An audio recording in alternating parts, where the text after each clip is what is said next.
पंडित Mohammad Gautam, chairman वैदिक सूत्रम।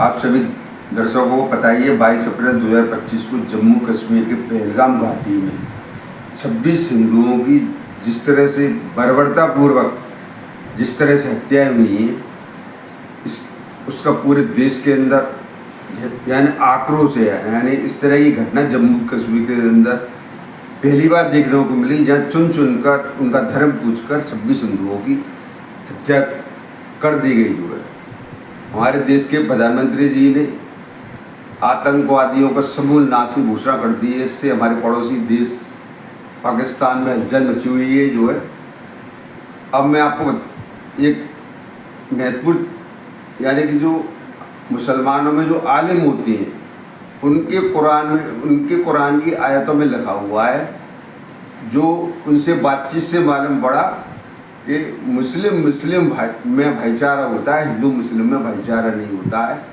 और ये इस्लाम की यानी कुरान की आयतों में इस तरह का उल्लेख दिया हुआ है।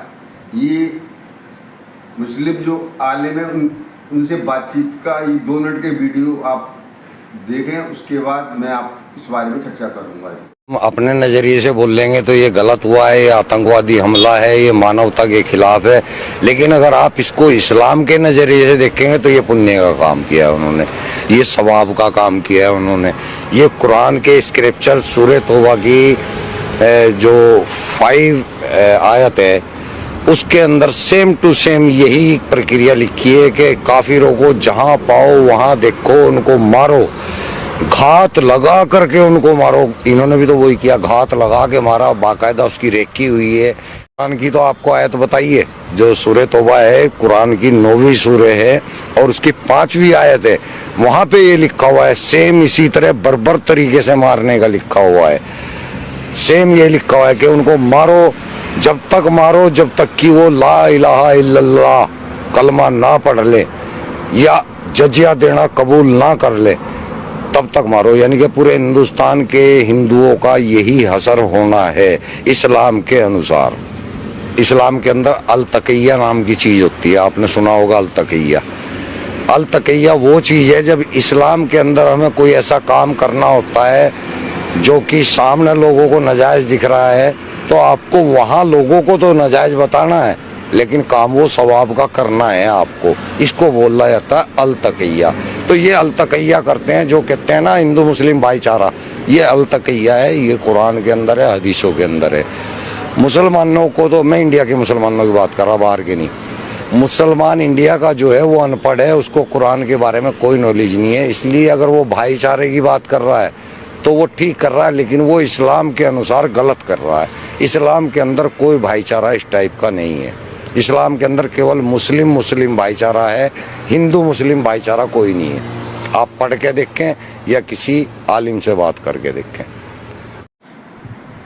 आपने इस वीडियो के अंदर मुस्लिम आलम की कुरान की आयतों के संदर्भ में पूरी तरह से सुन लिया होगा और समझ लिया होगा कि इनकी कुरान की आयतों में क्या लिखा हुआ है। यानी कुल मिलाकर मेरा ये वीडियो या दिखाने का मकसद ये था जिससे आप सभी दर्शकों को इस संदर्भ में पूरी तरह से जानकारी होनी चाहिए कि इनकी कुरान की आयतों में क्या उल्लेख किया हुआ है। जो मैं एक वरिष्ठ पत्रकार हूँ, विभिन्न संप्रदायों के लोगों से मेरा मिलना जुलना रहता है, सभी मेरे यानी संपर्क के व्यक्ति रहे मेरे पत्रकार के फील्ड होने के नाते से और एस्ट्रोलॉजर के फील्ड होने के नाते से। अब मैं मेन मुद्दे पर आ जाता हूँ, यानी कि जो भी घटनाएं ये अशोभनीय घटी हैं, यानी कि जो 22 अप्रैल को, यानी 22 अप्रैल से पहले यानी जनवरी 2025 से लेके 22 अप्रैल 2025 का, यानी विध्वंसकारी जो पूरे देश के अंदर, भारत देश के अलावा विश्व में भी घटित हुई है। इस संदर्भ में मैंने जो उल्लेख 22 यानी 21 दिसंबर 2024 की अपने YouTube वीडियो के अंदर पहले से उल्लेख कर दिया था कि वर्ष 2025 के अंदर इस तरह की उथल पुथल यानी मंगल का वर्ष होने का, मंगल का मतलब अग्नि का कारक और अप्रत्याशित दुर्घटनाओं का कारक ग्रह होता है। वो सारी घटनाएं उसी तरह से यानी 22 अप्रैल सबसे बड़ी घटना जम्मू कश्मीर के अंदर घटी, घट चुकी है। और उसमें मैंने पूरा एक विश्लेषण, एक लाइव स्टोरी टाइम, एक न्यूज़ वेब पोर्टल पर भी मैंने लिखा था। वो 19 जनवरी 2025 को प्रकाशित हुआ था, जिसमें मैंने अप्रैल 2025 से लेकर 16 अप्रैल 2030 तक का पूरा ब्यौरा लिख दिया, सूक्ष्म रूप में, संक्षिप्त रूप में। मैं इस वीडियो के अंदर यूट्यूब की डिस्क्रिप्शन में उस लिंक को डाल दूंगा। आप उसको एक बार लिंक, लाइव स्टोरी टाइम की लिंक के माध्यम से उस विश्लेषण को पढ़ सकते हैं, जो 19 जनवरी 2025 को मैंने लिखा था। अब मैं आपको इम्पोर्टेंट तथ्य बताता हूँ, यानी जो मैंने जनवरी 2025 में न्यूज़ रिपोर्टर पर लिखा, उसको मैं इस वीडियो के माध्यम से शॉर्ट में बताने की कोशिश करता हूँ। 29 मार्च 2025 से शनिदेव ब्रह्मांड के न्यायाधीश अपनी स्वराशि कुंभ से निकलकर यानी मीन पर पहुंच चुके हैं, और वो लगभग 2.5 वर्ष तक, यानी जून 2027 तक वो मीन पे रहेंगे, 2.5 साल तक। शनि अपनी शनि जल तत्व की राशि मीन में आ चुकी है। ये इस बात को मैं कई वीडियो में बता चुका हूँ, फिर भी बता। मीन होती है देवगुरु बृहस्पति की राशि। तो अब कुल मिला के ये है कि बृहस्पति का मतलब धर्म का कारक, धार्मिक उथल पुथल जो मैंने उल्लेख किया था, उसी तरह की उथल पुथल की स्थितियाँ हो रही हैं। यानी धार्मिक कट्टरता और नरसंहार सबसे ज़्यादा यानी हावी होता जा रहा है। यानी धार्मिक कट्टरता बढ़ती जा रही है पूरे देश के अंदर, पूरे वर्ल्ड के अंदर।